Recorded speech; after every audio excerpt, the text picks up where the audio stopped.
Hi, I'm Amanda, and I'm going to show you how to make your own freshwater aquatic ecosphere. You only need a few materials, many of which can be found in your home.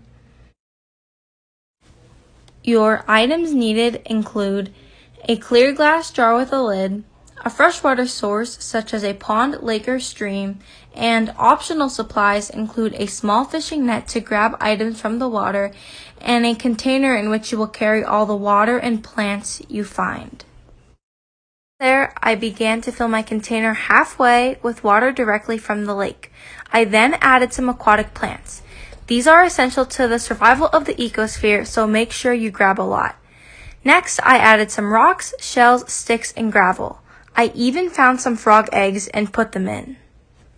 I went home and took the items out of my container and placed them in the jar. I used the extra container because I was able to put everything in the jar exactly the way I wanted to. Once I was done adding everything, I sealed the jar. Within a few hours, the foggy water soon cleared and I saw many organisms swimming around. It is important to remember that the ecosphere needs light to survive, but it cannot be placed in direct sunlight. Also, your ecosphere can survive while sealed due to the plants inside it. These plants are so important because they are the oxygen source for all the organisms. The organisms in the jar are just like me and you.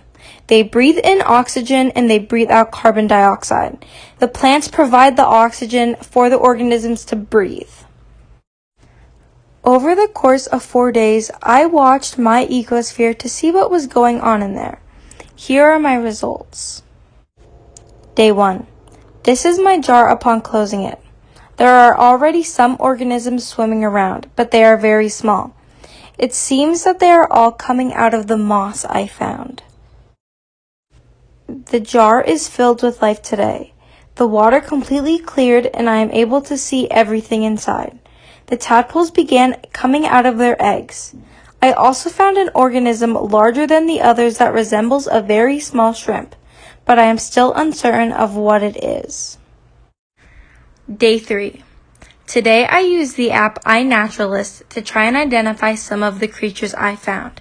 This app works by just taking a picture of any living thing you find and it will give you examples of what you might be seeing.